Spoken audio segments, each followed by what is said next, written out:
On June 23, 2012, when the guards in a prison in Florida were counting their prisoners to check whether all the prisoners were complete or not, they found that one prisoner was missing in their count. And when all the guards came together and tried to find the missing prisoner. But when they find the missing prisoner, it shocks the guards to see the condition in which he was found. It's very strange because, till today, it has not been known who was responsible for this tragedy. Dade CI is a prison located in unincorporated Miami-Dade County, about 40 miles south of Miami itself. It was opened in September 1996. Dade CI houses about 1,500 inmates who have all been convicted in the state of Florida on numerous offenses. This includes inmates convicted of both violent and non-violent crimes, many of whom are often roomed together. However, some inmates are allowed to live in cells of their own, many of whom reside in the Transitional Care Unit, which is the official name given to the prison's psychiatric ward. Darren Rainey is an African-American man born on January 12, 1962, and was one of the inmates that ended up in Dade's TCU due to his schizophrenia diagnosis. Rainey was serving out a 2-year sentence for cocaine possession, which was set to expire in the summer months of 2012. Having started his sentence about a year earlier, in August of 2011, Rainey was mentally ill, but whose untreated schizophrenia had manifested into odd behaviors for years, including some brief convictions early on for violent behavior for the entirety of his sentence. Darren Rainey had been held in the Transitional Care Unit, where he could keep a cell of his own while receiving psychiatric assistance, primarily antipsychotic medication. Here, the guards could constantly observe Darren Rainey through a glass window in his cell door and for the entirety of his sentence. However, in June of 2012, his life would come to a sudden and tragic end, which remains clouded in doubt nearly a decade later. This is the story of Darren Rainey.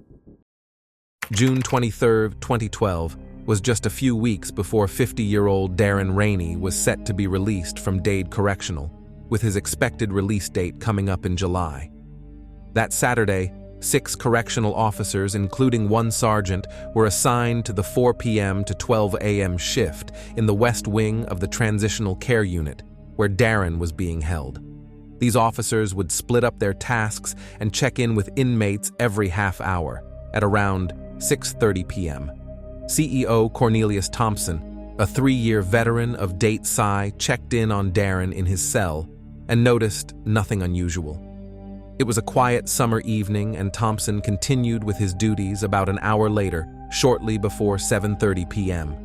Another CEO named Roland Clark made a round through the cell block that Darren Rainey resided in.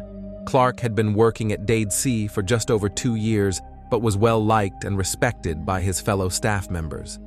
Darren, whose copy of the Quran had been thrown away by guards days earlier, had been expressing some odd behaviors ever since. But now it appeared like he had begun to smear feces all over himself in the walls of his cell, which was reported by CEO Roland Clark just after 7:30 p.m. Sergeant John Fan, the senior officer supervising this wing of the prison, who had been working at the facility for over 4 years, called for Darren to be escorted to the showers and also told an orderly to head to the soiled cell to begin cleaning it. The shower that Darren Rainey was taken to was located in an adjacent building, which was accessible through a second-story hallway. This shower was located right next to a janitor's closet, where a PVC pipe led up through the wall and the guards could control the water flow and temperature from the other room. This kept inmates from being able to mishandle the pipes or machinery for their own purposes and allowed guards to control the water in case an inmate refused to clean themselves as requested. It's worth noting that this was not the closest shower to Darren Rainey's cell. In his trip to this shower, Correctional Officer Clark passed by 2 others, but took Rainey to this more isolated shower, which was roughly 8 feet long and 3 feet wide. Once inside the shower, Darren's handcuffs were removed, and he was instructed to wash himself off as Clark entered the adjacent janitor's closet and turned on the tap there.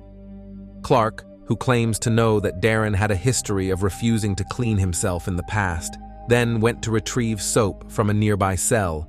Darren took the soap and began to half-heartedly clean himself before saying, "No, I don't want to do this." Roland Clark seems to have ignored Darren's comment and returned to his duties, leaving Darren locked in the shower. This was at around 7:40 p.m. The guards were supposed to check on inmates every half an hour, but it seems this was not being upheld on this evening in question, with Darren being left behind and forgotten about in the shower for upwards of an hour. It wasn't until roughly 9 p.m. At that time, another security officer was passing by and heard the running water. Thompson claims that he checked out the shower and observed Darren Rainey standing near the door, refusing to clean himself more than an hour later. Thompson claimed that Darren still had feces on him, so he left him in the shower to clean himself at 9:30 p.m. However, Sergeant John Fanfan decided to remove Darren from the shower, regardless of whether he was clean or not, and he ordered Clark to return him to a cell. Roland Clark made a return trip to the shower, turned off the tap from the adjacent janitor's closet, and then opened up the shower door. He found Darren Rainey lying face up in the middle of the shower with his feet facing the door. His body, which was covering the shower drain, had a few inches of water pooled around him, but not enough to cover up his nose or his mouth. Clark attempted to speak to Darren and claims that he even nudged him with his foot in an attempt to wake him. However, he quickly began to realize that the inmate was unresponsive, and he called for medical assistance. At this point, Darren was checked for a pulse and found to not be breathing. Sergeant Fanfan would attempt unsuccessfully to perform CPR on the unconscious inmate, while correctional officers Roland Clark and Cornelius Thompson would attempt to pick up Rainey's body and carry it to a stretcher at the bottom of a nearby stairwell. The unconscious inmate was then taken to the prison's medical building, where life-saving procedures were performed by the available staff for the next several minutes. At 10:07 p.m., Darren Rainey was pronounced dead, and a call would be made to the Miami-Dade Police Department just 2 minutes later, informing them that an inmate had become unresponsive and emergency personnel would come out to the prison in an attempt to resuscitate Rainey, but would fail to do so. Within an hour, a police officer would arrive at the facility to collect a statement and some evidence. On the morning of June 24, 2012, Detective Wilbert Sanchez with the Miami-Dade Police Department arrived at the Dade Correctional Institution to begin overseeing the investigation into inmate Darren Rainey's death. Detective Sanchez began interviewing those who had been there at the time of death. This included some of the correctional officers and nurses who had attempted to administer life-saving procedures.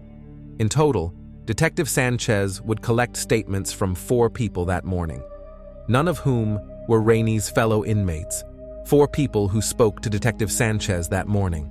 At least one pointed out the red areas of Darren Rainey's body, which indicated potential burns to his skin. It was impossible to ignore that, as images of the inmate's corpse would reveal that skin had started to slip off a large chunk of his body, including his face, torso, back arms, and legs, everywhere but his feet.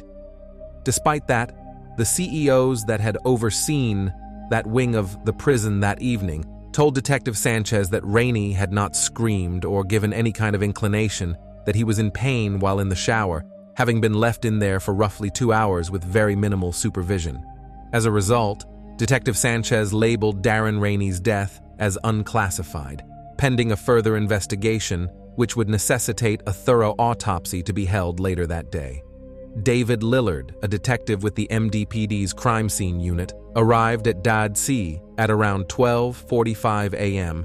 and began to take photos of Darren's body, as well as the locations of the prison that he had been in that evening, such as the Shower Medical Building, his cell. Detective Lillard also began collecting reports of the available evidence, which unfortunately did not include the water temperature of the shower in which Darren Rainey had died. He did not have a working thermometer with him at the time, so no official record of the water's temperature would be taken by authorities anytime soon. The autopsy of Darren Rainey would be held later that morning by Dade County's Deputy Chief Medical Examiner, Dr. Emma Liu, despite the red marks on Darren's skin and the reports of his skin slipping. Dr. Liu ruled that the deceased had no obvious external injuries. In particular, he had no burns to his skin that she could perceive. It wasn't until 2014 that details of Darren's death began to become public knowledge for the first time, by which point several prison employees had moved on to new career opportunities, including 2 guards that had been working that night and had since received promotions. No one had been punished, reprimanded, or even investigated for a prisoner dying under their watch, as you would expect from a just society, and the investigation into Darren Rainey's death had essentially stalled at the time. Nobody cared about Darren. He had become just another statistic in Florida state's hundreds of prison deaths a year, and his case remained unexplained and unexplored for nearly 2 years. Throughout 2013, numerous complaints were filed with the Office of FDOC Inspector General Jeffrey Beasley, alleging that guards working at Dade Correctional had subjected inmates to abuse that went far beyond the typical bounds of prison punishment. This included the long-term deprivation of food and water, regular physical and sexual abuse by the guards, and even attempted torture. The allegations that guards were abusing inmates were nothing unusual, but one complaint in particular would stand out later on. This complaint alleged that inmates were being locked inside of a shower where guards could control the temperature of the water from an adjacent room. According to these complaints, the guards would often raise these temperatures to dangerous levels and use this shower as a makeshift torture chamber to force inmates into compliance. Many of these complaints were filed by a single inmate, Harold Hempstead, who alleged that he had insider knowledge about the death of Darren Rainey. But according to Miami Herald reporter Julie K. Brown, these complaints were returned by the FDOC IG's office without action.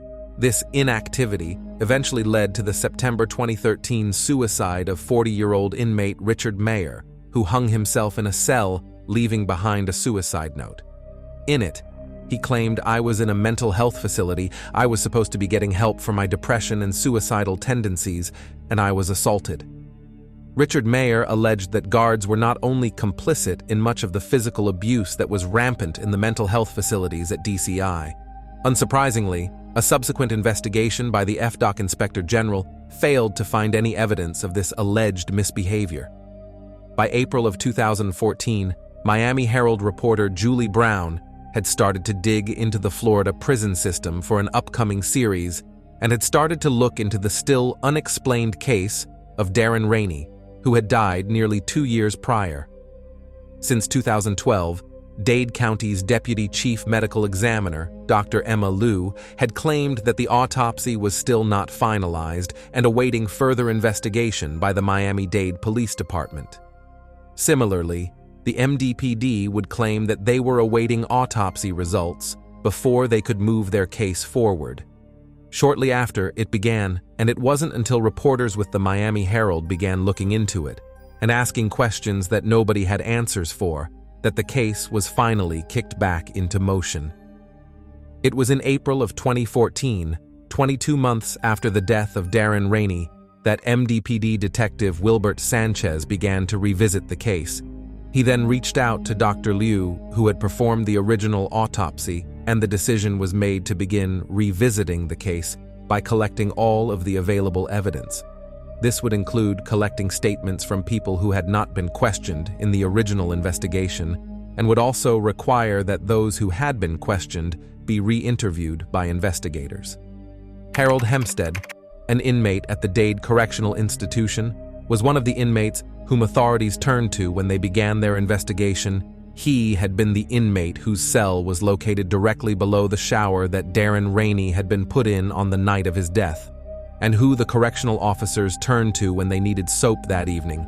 He had also written dozens of complaints related to the rampant abuse from Dade Sea Ice Guards, many of which directly related to Darren Rainey and his death. Hempstead, who was and is serving a projected life sentence of 175 years for a burglary spree, claimed in his testimony that guards had taken Darren Rainey and locked him in the shower for several minutes. During that time, he says Rainey was kicking the door and attempting to get the attention of the guards by screaming, "Please take me out, I'm sorry, I won't do it anymore, I can't take it anymore." Hempstead also described the guards noticing Rainey's deceased body at around 9:50 p.m., and then frantically calling for medical assistance and a stretcher. In his testimony, Hempstead described this as a semi-regular occurrence, claiming that in the past guards had put inmates into that particular shower for punishment and that they could control the temperature of the water from the adjacent closet.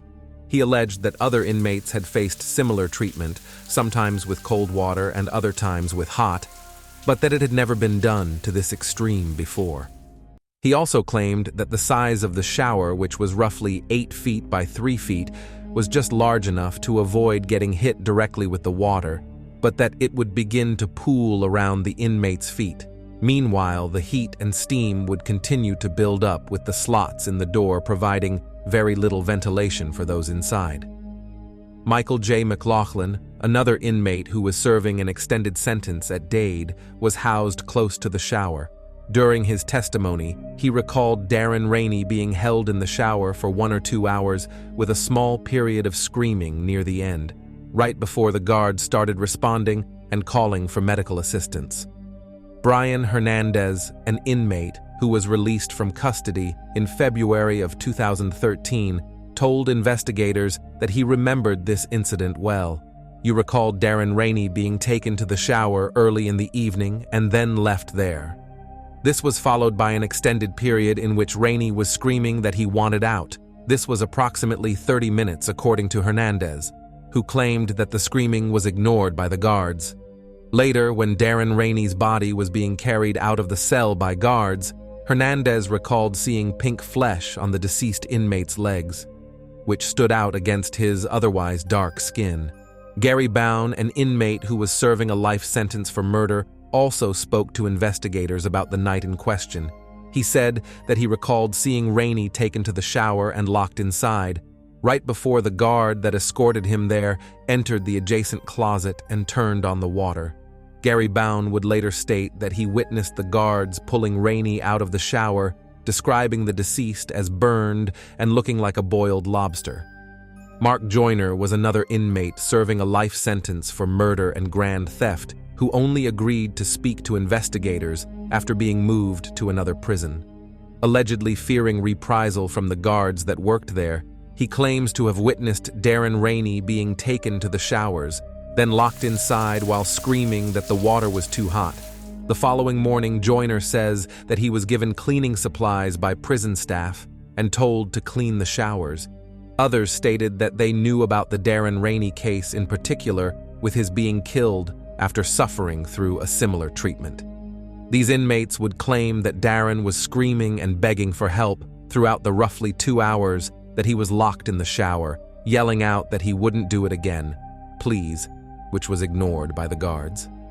In addition to statements from other inmates, certain officials would begin to tell their stories over the next few years, including some of the staff members who had worked at the Dade Correctional Institution.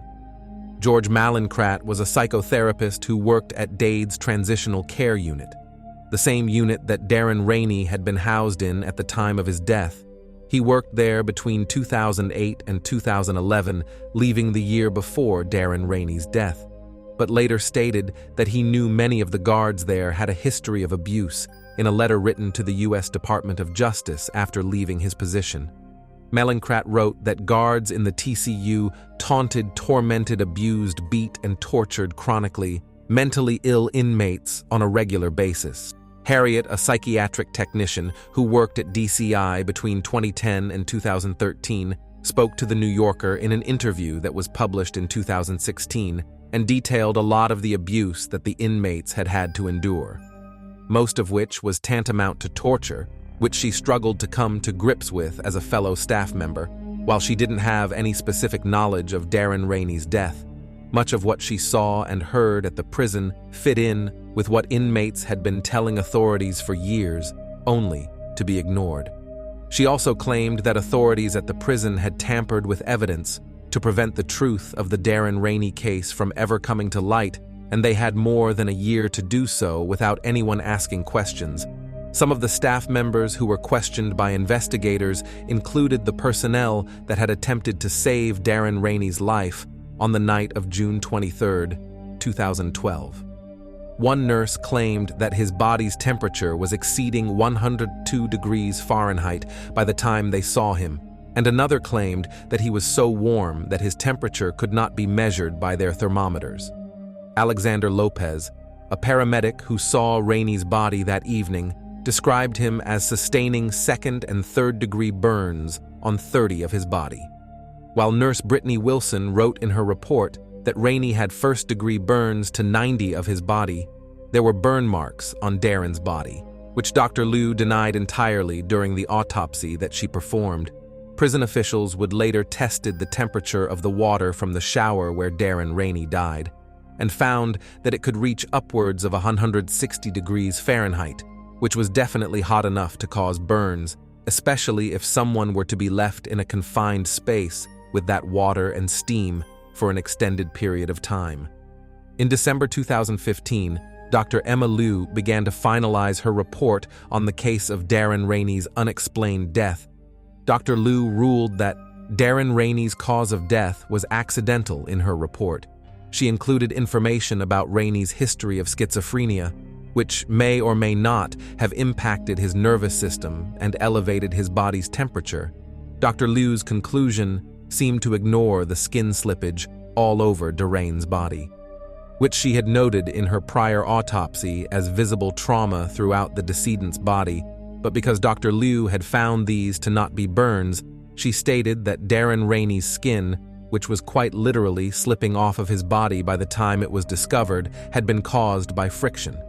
She added that this had been made possible because decomposition takes place quickly, aided by the hot and humid environment of the shower.